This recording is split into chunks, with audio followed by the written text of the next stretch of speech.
अस्सलाम वालेकुम everyone, welcome to my channel. तो आज का जो हमारा टॉपिक है वो है operational amplifier as inverting amplifier. तो ये बहुत इंपॉर्टेंट लॉन्ग क्वेश्चन है और अमूमन बच्चे इसके डेरिवेशन और फिगर और इसकी लेंथ देके ना इसको छोड़ देते हैं, लेकिन आप लोगों ने इसको बिल्कुल भी नहीं छोड़ना क्योंकि ये बहुत ईजी लॉन्ग है और मेरी वीडियो देखने के बाद इंशाल्लाह आपका सारा का सारा कॉन्सेप्ट क्लियर हो जाएगा। ठीक है ना।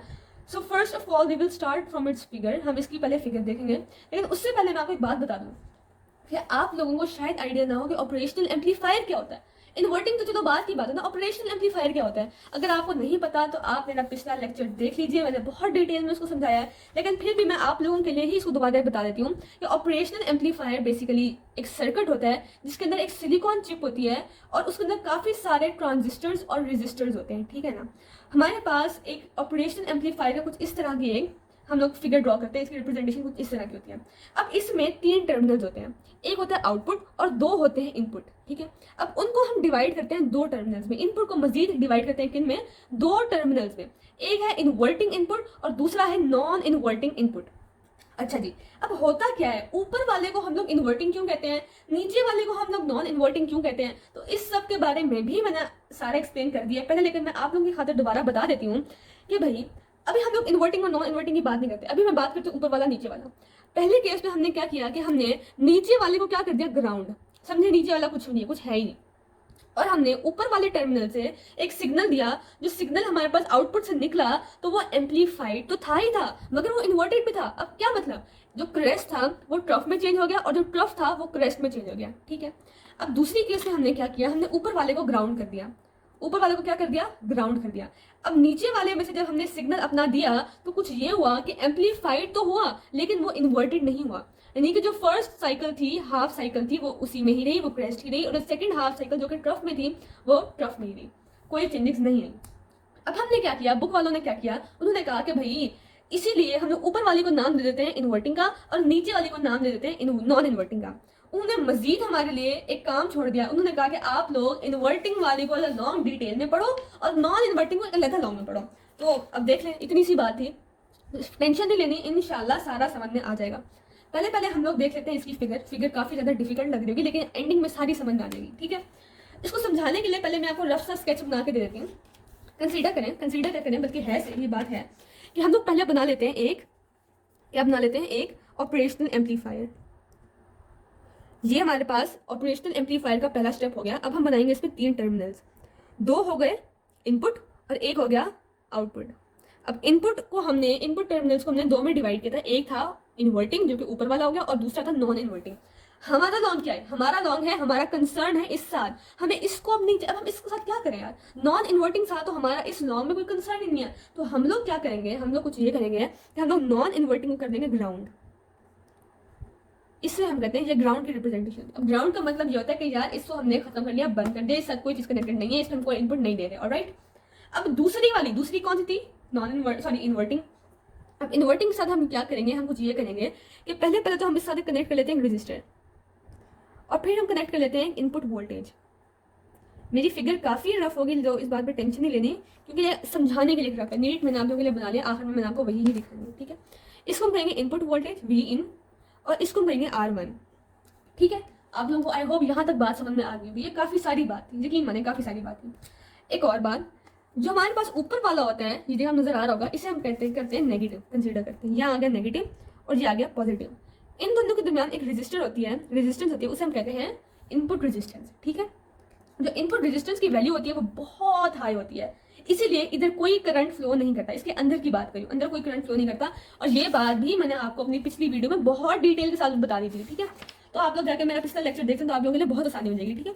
अब हम बात करते हैं नेक्स्ट, इसके बाद मैं आपको एक कॉन्सेप्ट देती हूँ जो कि बहुत इंपॉर्टेंट है, और वो कॉन्सेप्ट कौन सा है, वर्चुअल ग्राउंड का कॉन्सेप्ट। अब इसका मतलब क्या होता है वर्चुअल ग्राउंड का। अच्छा, एक और बात, इसको हम करते हैं ऊपर वाले को नेगेटिव वी और इसको करते हैं पॉजिटिव वी, ये आप लोगों ने देख सकते हैं यहाँ पे। ठीक है। अब होता क्या है, अब गौर से आपने बात सुनी है कि जो वी पॉजिटिव है ये नीचे वाला, यहाँ पे वोल्टेज कितनी आप मुझे बताएं, हमने इसको ग्राउंड कर दिया तो वोल्टेज यहाँ पे कितनी होगी, यहाँ पे होगी 0 वोल्टेज। एग्रीड और नॉट, ऑब्वियसली एग्रीड, क्योंकि ये ग्राउंड है। नॉन इन्वर्टिंग में क्या हुआ, 0 वोल्टेज आ गई, किसी चीज से कनेक्ट नहीं किया। अब सवाल, ऊपर वाले में इन्वर्टिंग में कितनी होगी? तो मैं आपको एक फॉर्मूला याद दिलाती हूँ, ये भी पहले पढ़ाया है, और वो ये है open loop gain is equal to the ratio, is equal to the fraction of the output voltage to the difference between the V positive and V negative. ये इनपुट्स वोल्टेज है बेसिकली, ठीक है। अब एक और बात, हमने फॉर्मूला कौन सा देखा था? ये वाला AOL, ये बेसिकली ओपन लूप गेन होती है over ratio of V positive over we positive negative, इसको हम कहते हैं डिफरेंस, ठीक है, और ये वी नेगेटिव। अब जो ये वाली वैल्यू होती है ना, ये वाली वो होती है बहुत हाई, अप्रॉक्सीमेटली 10⁵ टू 10⁶, बहुत ज़्यादा हाई होती है। अब एक असूल है कि जब ये ज़्यादा हाई होगी तो ऑब्वियसली ये बहुत कम होगी, ये जब कम होगी तो ये हाई होगी, तो ये इतनी कम होती है कि इसको हम लोग अप्रोक्सीमेटली कर देते हैं इक्वल टू 0, इतनी कम है, ठीक है, क्योंकि ये बहुत ज़्यादा होती है। अब मैं आपको मजीद डिटेल में समझा लेती हूँ कि फॉर एग्जाम्पल हम लोग क्या ले लेते हैं, इस वाली वैल्यू को कांस्टेंट, सपोज इसको कहते हैं K। So AOL is directly proportional, inversely proportional to V positive negative V negative. ये ज्यादा होगा तो ये कम होगा, और भाई ये तो बताए ना, ये तो बहुत ज्यादा है, ये बहुत ज्यादा है, तो ऑटोमेटिकली ये बहुत कम होगा, और बहुत कम कितना? Approximately equal to 0। आसान हो रही है, जरा 2 मिनट बाद कंटिन्यू करते हैं। तो मैं आपको ये बता रही थी हाँ कि जब V positive negative V negative approximately equal to 0 हो जाएगा, तो एक रूल के मुताबिक V positive equal to V negative हो जाएगा, ठीक है ना। अब ये आप लोगों से मेरा क्वेश्चन है कि आप लोग बताएं कि यहाँ पर V पॉजिटिव की वैल्यू क्या है? अरे भाई V पॉजिटिव नॉन इन्वर्टिंग के साथ था, और नॉन इन्वर्टिंग वाले को हमने किया था ग्राउंड, तो इसकी वैल्यू क्या थी? 0 वोल्ट। अब 0 वोल्ट यहाँ पे पुट करेंगे तो खुद ब खुद ही क्या हो जाएगा? ये भी 0 वोल्ट हो जाएगा। इसका मतलब ये भी हमारे पास क्या हो जाएगा? 0 वोल्ट। यहाँ तक का कॉन्सेप्ट था किसका? वर्चुअल ग्राउंड का। ये मैं आपको यहाँ से भी बता देती हूँ। कॉन्सेप्ट ऑफ वर्चुअल ग्राउंड के मुताबिक voltage at positive is 0 volt. मैंने आपको बता दिया यहाँ पे क्या थी, ये यहाँ पे है 0 वोल्ट, ठीक है। Voltage at positive side is 0 volt and we know that, हमें ये फॉर्मूला पता है। तो इसके मुताबिक V positive negative V negative will approximately equal to 0। तो ये हमारे पास सारा फॉर्मूला आ गया। V negative is 0 although it is not connected to the ground. हमने कहा जो V नेगेटिव है, जो ऊपर वाला V नेगेटिव है, ये 0 है, अगरचे ये इस साथ कनेक्टेड है, ये किसी ग्राउंड साथ कनेक्टेड नहीं है, लेकिन फिर भी ये 0 है। क्यों है? तो किसकी वजह से? वर्चुअल ग्राउंड के फॉर्मूले से, ठीक है। अब हमारे पास इस चीज का एक सेकंड कॉन्सेप्ट भी है। अब सेकंड फिनोमेना क्या है? किस चीज का फिनोमेना कि हमारा V नेगेटिव 0 है? वो फिनोमेना कुछ ये है, there is a high resistance between V positive and V negative, no current flows between them, and when potential difference between both ends is 0, no current flows। दूसरा concept ये है कि मैंने आपको बताया था कि सब तो बहुत ही खराब होगी इसकी हालत, हम इसको बड़ा कर लेते हैं। हमने कहा ये है V पॉजिटिव, ये है V नेगेटिव, इन दोनों के दरमियान एक रेजिस्टेंस है, और वो रेजिस्टेंस कहती है होती है REN, इनपुट रेजिस्टेंस। इसकी वैल्यू बहुत हाई होती है, और इसकी वैल्यू बहुत हाई है, तो इसका मतलब करंट क्या है? 0 है, क्योंकि हमें पता है जब रेजिस्टेंस हाई होगी तो करंट क्या होगा? 0।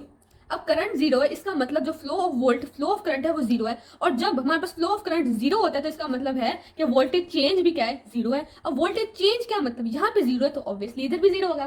तो ये हमने बात किया इस सेकेंड फिनोमेना में। अब what is the definition of virtual ground?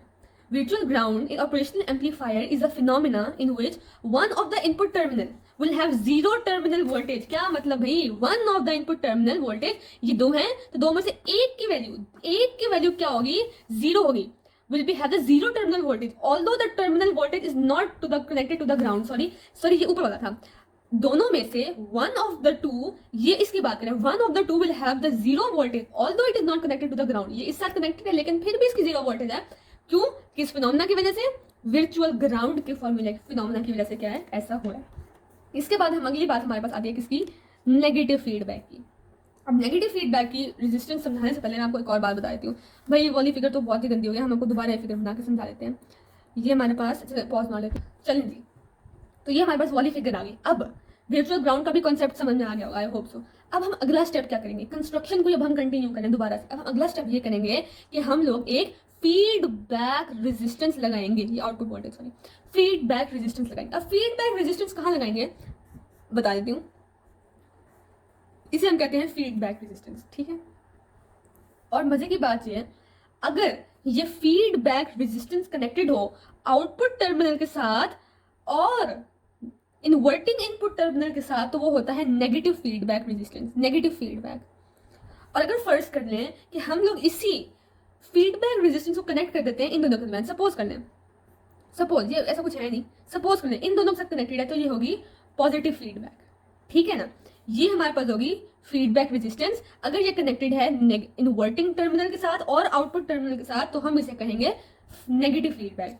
तो हमारे पास आ गया नेगेटिव फीडबैक। अब नेगेटिव फीडबैक का कॉन्सेप्ट क्या है भाई? इसका कॉन्सेप्ट ये है कि हमारे पास कभी कभार ऑपरेशनल एम्पलीफायर में जो वोल्टेज हमें चाहिए होती है ना, हमें सपोज ये हमारा ग्राफ है, हमें इतनी वोल्टेज चाहिए, ठीक है ना, इस लेवल तक इतनी वोल्टेज चाहिए, लेकिन जब वोल्टेज मिल जाती है वो होती है इतनी। अरे भाई ये तो हमारे पास ज्यादा है, तो इस ज्यादा के लिए क्या करते हैं, हम इसको वापस कनेक्ट कर देते हैं इनपुट के साथ, जिसकी वजह से तो जो ज्यादा हमारे, ये मैंने सिर्फ कॉन्सेप्ट के लिए किया है, ठीक है ना, आप लोगों ने इसमें कंफ्यूज नहीं होना, ये सब कॉन्सेप्ट के लिए बार्स बनाए हैं, ऐसा कुछ नहीं था।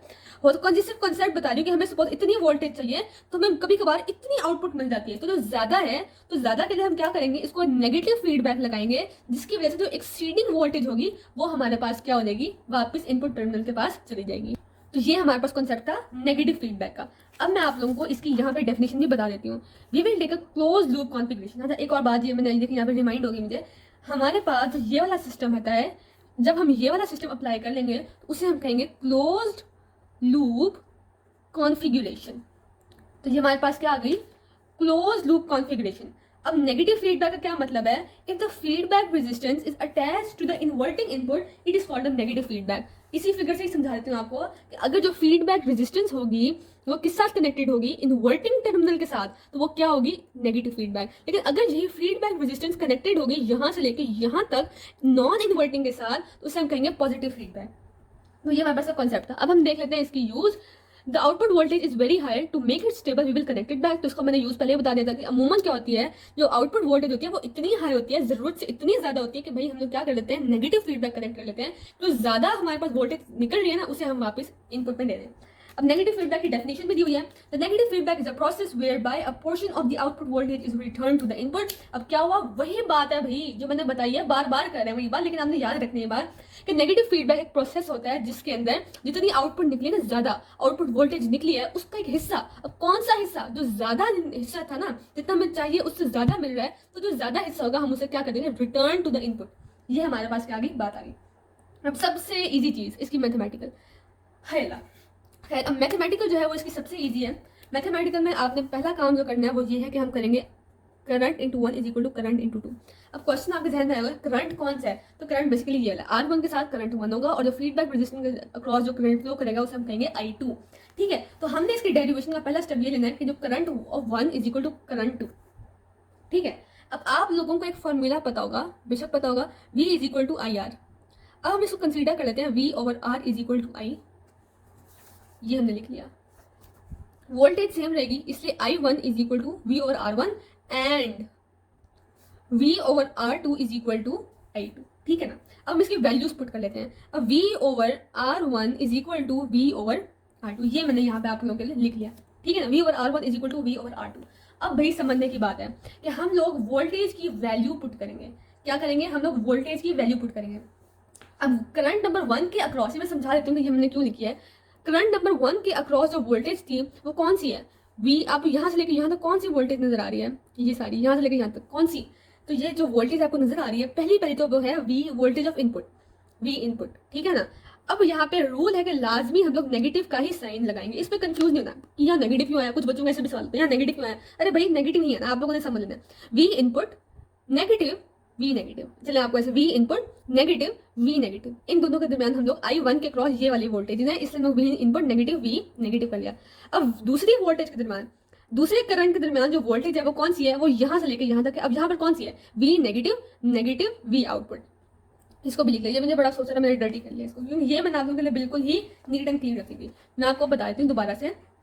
अब जो इसकी हम लोग वो कर लेते हैं, वो इस तरह से कि V की वैल्यू क्या होगी, ये V इनपुट नेगेटिव, यहाँ पे क्या आ गया, यहाँ पे V नेगेटिव था ना, तो ये वाला V नेगेटिव नजर नहीं आया, सॉरी, ये V negative over R1 is equal to V negative V output over R2। अब आप लोगों को एक बात याद होगी, जो V नेगेटिव की वैल्यू थी वो किसके बराबर थी, वो इक्वल टू 0 थी। मैंने आपको अभी ही एक्सप्लेन किया है कि वर्चुअल ग्राउंड के फॉर्मूले से हमने इसको 0 वोल्टेज थी, तो वर्चुअल ग्राउंड के ही फिनोमेना से हमने V नेगेटिव की वैल्यू को भी क्या किया, कंसीडर 0 किया। अब हम V नेगेटिव की वैल्यू यहाँ पे 0 पुट कर लेते हैं। V input negative 0 over R1 is equal to 0 negative V output over R2. अब V input over R1 is equal to negative V output over R2. अब now V input over V output is equal to negative R1 over R2. Sorry, R2 over ये ठीक है, negative R1 over R2. इसको हम कुछ ऐसे भी लिख सकते हैं कि V output over V input is equal to negative R2 over R1. अब आपको अमूमन एक फॉर्मूला पढ़ा होगा यील्ड का फॉर्मूला होता है आउटपुट ओवर इनपुट, ठीक है ना। यील्ड बेसिकली, यील्ड का दूसरा नाम क्या होता है? यील्ड का दूसरा नाम होता है गेन। अब गेन का फॉर्मूला हमारे पास क्या होता है? इज इक्वल टू, अब गेन क्या हुई? आउटपुट ओवर इनपुट, तो इसलिए हम लोग V output over V input is equal to gain. So gain is equal to negative R2 over R1। ये मैंने यहाँ पे सारा एक्सप्लेन कर दिया आप लोगों के लिए, A to Z सारी की सारी एक्सप्लेनेशन गिवन है, आप लोगों ने बस परेशान नहीं होना, ठीक है। So V output over V input is equal to gain is equal to negative R2 over R1। Very important formula, MCQs के लिहाज से भी, न्यूमेरिकल्स के लिहाज से भी, शॉर्ट क्वेश्चन के हवाले से भी। The negative sign shows the phase in of the 180। अरे भाई अब सबसे इंपॉर्टेंट, अब नेगेटिव साइन क्यों आया? अब मैंने आपको स्टार्ट में ही बताया था और पीछे ही बताया था कि जब हमारे पास इन्वर्टिंग इनपुट में हम लोग सिग्नल डालते हैं तो नेगेटिव साइन को शो ये किया था कि यहाँ पे 180 का फेस चेंज हुआ था, यानी कि बिल्कुल ही ऑपोजिट होगी, क्रेस्ट ऑफ में ट्रफ क्रेस्ट में। तो हमारे पास ये इन्वर्टिंग नेगेटिव साइन शो करता है इन्वर्जन को। और बुक में आपको एग्जांपल दी हुई है, बुक में ही लॉन्ग में ही न्यूमेरिकल आप लोगों को दिया हुआ है। R2 is equal to 100 ohm, R1 is equal to 10 ohm. इनकी वैल्यू पुट कर लेंगे तो हमारे पास ये वाला आंसर आ जाएगा। और ये था आपका पूरा का पूरा लॉन्ग। नेक्स्ट आपका लॉन्ग है operational amplifier as a non inverting amplifier. और बच्चों एक और कॉन्सेप्ट आप लोग आखिर में ले लो, और वो ये है पॉजिटिव VCC का एंड नेगेटिव VCC का। तो बेसिकली ये पावर होती है, और जो आउटपुट की जो पावर, आउटपुट वोल्टेज जो होनी चाहिए वो इन्हीं दोनों की रेंज में होनी चाहिए। तो वही हमने बात की थी कि अगर रेंज से बाहर हो जाए तो जितनी बाहर हुआ है उसको हम क्या कर देते हैं, वापस रिटर्न कर देते हैं फीडबैक रेजिस्टेंस के जरिए। और अगर इसी हम कहते हैं, इसी फिनोमेनन को कहते हैं नेगेटिव फीडबैक रेजिस्टेंस। तो अब आप देख लें, आप लोगों को स्टार्ट में फिगर का कुछ समझ में नहीं आ रहा होगा, लेकिन आहिस्ता आहिस्ता यहाँ पे एक पॉइंट भी ऐसा नहीं है जो मैंने आपको ना बताया हो, ठीक है। तो यही था आपका आज का lecture. Thank you so much for watching my video. Please subscribe my channel. Allah Hafiz.